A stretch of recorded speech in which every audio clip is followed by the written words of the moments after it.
Thank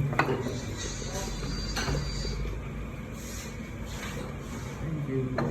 Ano lang yung budget?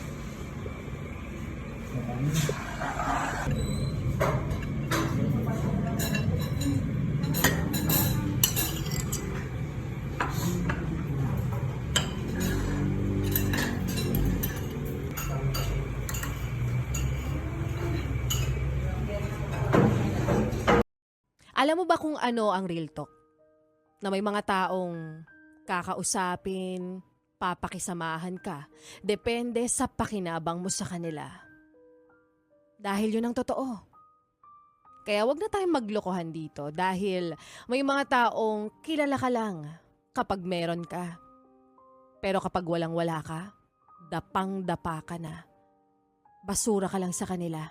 Yung tipong kahit anong naitulong mo sa kanila noong mga panahong meron ka.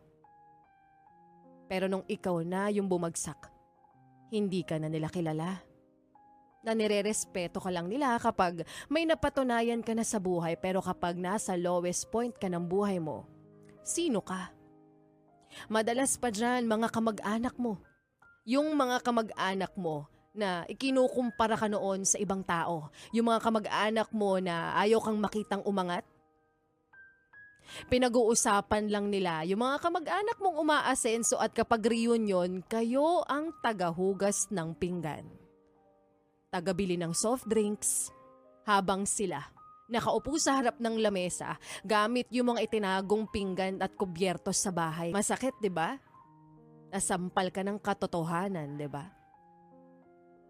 Alam mo, minsan kailangan mo ding tigasan yung puso mo. Lalo na kapag ikaw na yung inaabuso.